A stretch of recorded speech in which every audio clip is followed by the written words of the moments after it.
चलचित्र निर्माता संदीप रेड्डी भंगा तांकर 2023 ब्लॉकबस्टर एनिमल दमदार सफलता पर एनिमल सिक्वेल सह फेरुछंती, जहार शीर्षक एनिमल पार्क रही।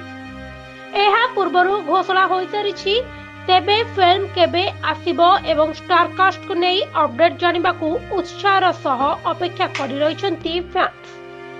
एहारी मध्यरे एनिमल जापान प्रीमियर पाई आयोजित एक वर्चुअल प्रेस कॉन्फ्रेंस समय रे भंगा फिल्म रो शूटिंग सूची शीर्षक एवं रणबीर कपूर को चरित्र विषय रे प्रकाश करिसेंती। जापान ने होइतिबा वर्चुअल प्रेस कॉन्फ्रेंस रे भंगा स्पष्ट करथिले जे सिक्वेल एनिमल पार्क काहेकि निर्मित होइछि। से एहा मध्य प्रकाश करिसेंती जे आसंता वर्ष एनिमल पार्क पाई शूटिंग आरंभ करबाकू योजना करूछंती।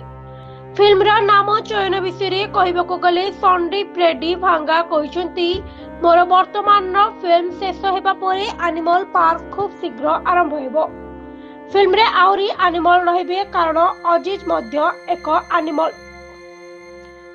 तेणु दुई भाई मध्य वर्तमान समान लड़ई हेउथबारु मु भाबिली जे एनिमल पार्क सठिक शीर्षक हबो। भंगा फिल्म रो शूटिंग सूची मध्य प्रकाश करिसेंती।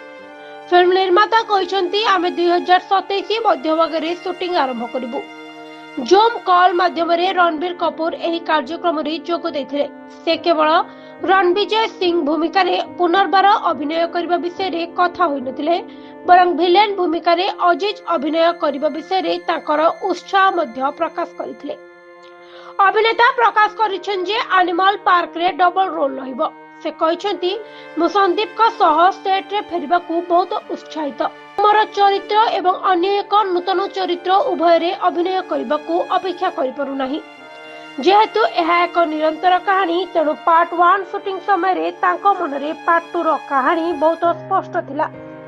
तेणु जने अभिनेता भाव रे यह मो पई बहुत प्रेरणादायक।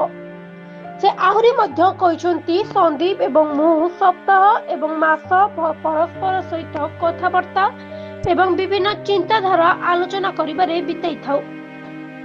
मु रणविजय एवं अजीज भूमिका रे अभिनय करबा पई सेट रे फेरबाकू प्रकृति रे अपेक्षा करछि।